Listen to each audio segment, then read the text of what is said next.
नमस्कार साथियों, बंगाल में हुए लेडीज डॉक्टर के साथ रेप और हत्याकांड के बारे में आज चर्चा करते हैं। साथियों, यह एक दुखद घटना है और इस घटना की हम निंदा करते हैं।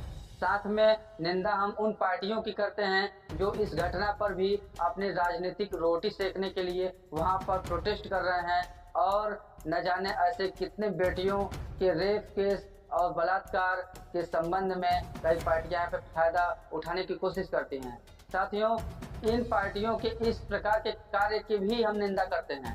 साथ में हम ये भी निंदा करते हैं कि जो पार्टियां जिस संबंध में प्रोटेस्ट कर रही हैं वे अपने राज्य में हुए घटना पर कुछ नहीं बोलती हैं और किसी अन्य राज्य में हुए घटना पर त्वरित एक्टिव हो जाती हैं। हम आपको बताना चाहते हैं कि बंगाल में टीएमसी की सरकार है और वहां की मुख्यमंत्री ममता बनर्जी न्याय दिलाने के लिए खुद रोड पर उतरी हैं। क्या किसी सरकार को वहां के बालिका को, वहां के डॉक्टर को, वहां के महिला को न्याय दिलाने के लिए खुद पर रोड पर उतरना पड़े, ये कितने शर्म की बात है।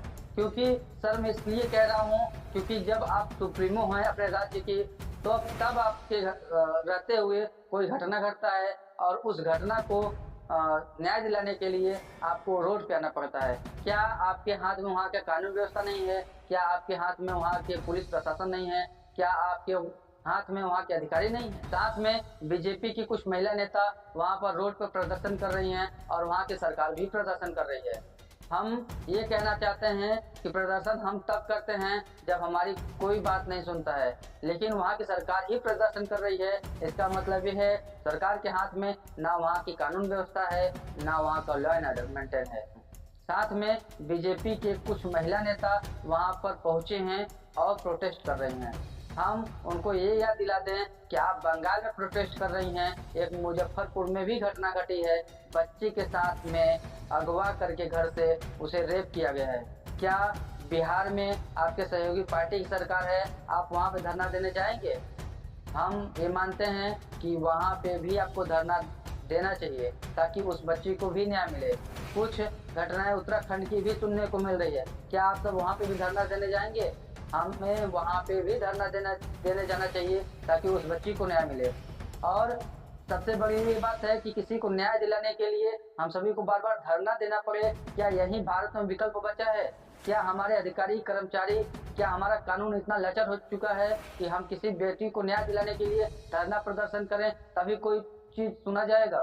साथियों, ये चीजें बंद हो जाना चाहिए और जहाँ से घटनाएं घट रही हैं उस पर हमें ध्यान देना चाहिए। एक्चुअली ये हो क्यों रहा है, ये घटना घट क्यों रही है, इस पे कोई काम नहीं हो रहा है। बस घटना घट गया तो उसके पार्टी का था, उस राज्य का था, बस आप विरोध करो, अपने आप को सही साबित करो, किसी को गलत साबित करो। यही देश में हो रहा है, जबकि देश में किसी भी घटना का यह जिक्र नहीं है कि वह घटना घटा क्यों और वह घटना दोबारा न घटे। इस पे किसी भी प्रकार का, किसी भी सरकार का कोई भी प्लान नहीं है। साथियों, मैं आज इस वीडियो में कुछ बताने वाला हूँ कि एक्चुअली ये घटनाएं क्यों हो रही हैं और इसे हम कैसे रोक सकते हैं। साथियों, जो बंगाल में घटना घटा है और जो मुख्य आरोपी गिरफ्तार हुआ है उसका नाम संजय राय है और इसकी जो बैकग्राउंड की बात करें तो ये कोलकाता पुलिस का वॉलंटियर है और ये बहुत बड़ा शराबी है। और उसका जब फ़ोन खंगाला गया तो उसके फ़ोन में पोर्नोग्राफी और अश्लील वीडियो पाए गए। उसके फ़ोन में अश्लील वीडियो पाया गया। इसकी कुछ नाकामी यदि बात करें तो सरकार की भी है। मैं मानता हूं कि जो हमारे आईटी मिनिस्टर हैं और जो हमारे रेल मिनिस्टर हैं अश्विनी वैष्णव जी, इनके पास 2 मंत्रालय है और ये मंत्रालय में कुछ काम नहीं कर रहे हैं। इनका कोई भी काम नहीं दिख रहा है। आए दिन रेल दुर्घटना हो रहा है, आए दिन आईटी सेल जो है वो विफलता की श्रेणी में जा रहा है कि कोई व्यक्ति क्या देख रहा है, कहाँ जाए। महोदय एक बिल लेके आए हैं जिसका नाम ब्रॉडकास्ट बिल 2024 है। इस बिल का उद्देश्य जो हमारे शिक्षक हैं, जो डेली करंट अफेयर पढ़ाते हैं, जो न्यूज एनालिसिस करते हैं या फिर जो छोटे पत्रकार हैं, पत्रकारिता के माध्यम से, सोशल मीडिया के माध्यम से छोटी छोटी जानकारी सभी तक पहुँचाने का प्रयास करते हैं, यह बिल उनके लिए है कि उनका जो कंटेंट होगा वो वेरीफाई होने के बाद ही प्रसारित होगा। मैं मानता हूँ क्या यह बिल जिस प्रकार से छोटे छोटे लोगों के लिए है, छोटे छोटे पत्रकार के लिए है, शिक्षक के लिए है, जो अच्छी जानकारी देते हैं, क्या ऐसा कोई आपके पास बिल है जो सोशल मीडिया पर अश्लीलता फैलाते हैं, जो अश्लील वीडियो सेंड करते हैं या प्रसारित करते हैं, या मैं मानता हूँ जो सेंसर बोर्ड है, जो वेब सीरीज लॉन्च कर रहा है, जो मूवी आ रही है, क्या उस पर आपका ध्यान है? क्या ऐसे ऐसे सेंसर बोर्ड में ऐसे ऐसे मूवी को पास कर दिया गया है जो परिवार में बैठ के देखने लायक ही नहीं है? क्या यही हमारी भारतीय संस्कृति है और हम लोगों को संदेश दे रहे हैं? क्या हम ऐसे मूवी को, हम ऐसे प्लेटफॉर्म को सेंसर बोर्ड के माध्यम से पास कर दे रहे हैं जो हम सभी देख नहीं पाएंगे? मैं मानता हूँ कि ये चीज़ें गलत है और तुरंत रोकनी चाहिए। और सबसे बड़ी बात यह है कि जो अश्लीलता फैलाते हैं उनके ऊपर कोई न कोई कठोर कानून लाया जाए, ताकि ऐसे वीडियो प्रसारित होना बंद हो, ऐसे वेब सीरीज आना बंद हो, जिससे लोगों के जो विचार बदल रहे हैं वो बंद हो। मैं मानता हूँ कि यदि ये सब चीज़ें चलता रहा तो हम अपनी भारतीय संस्कृति खो रहे हैं जिस प्रकार से, और एक समय के लिए ख़त्म हो जाएगी। हम मानते हैं कि हम हिंदू हैं, तो क्या हमारा हिंदू होने का कर्तव्य इतना नहीं है कि अपनी भारतीय संस्कृति को बचा कर रखें? हमारी भारतीय संस्कृति का उल्लंघन हो रहा है, क्या हम चुप बैठेंगे?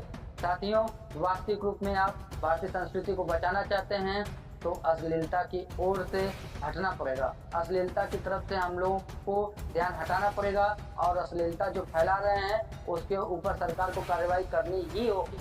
सरकार छोटे छोटे पत्रकार के ऊपर कार्रवाई करने के लिए बिल ला रही है। सरकार क्या अभिव्यक्ति के आज़ादी के ऊपर प्रश्न चिन्ह लगाना चाहती है? रेल मंत्री जी, आपने जो कवच प्रणाली रेल में दुर्घटना से बचने के लिए लाया था वह 2020 में लाया था, लेकिन क्या हमारे देश में इतने पैसे की कमी है या इतने सुविधाओं की कमी है? किस कारण से यह कवच पूरे ट्रेन सिस्टमों में लागू नहीं किया गया? किस कारण से यह कवच प्रणाली अभी लागू होने में विफल रही है?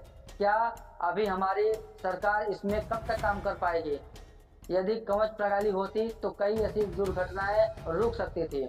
हम लोग इसमें जब कवच प्रणाली लॉन्च हुआ था तो हम लोग बहुत बड़ा अपने आप को मानने थे कि हम लोग बहुत बड़ा काम करने में सफल रहे हैं। उस सफलता का मतलब तभी होगा जब वह काम जमीनी स्तर पर उतरेगा, अन्यथा की दशा में कागज पर लिखना और खुशी मनाना, इससे कोई मतलब नहीं है। लोगों की जान जाती रहेगी और आपकी कवच प्रणाली कागज में तब्दील ही रह जाएगी।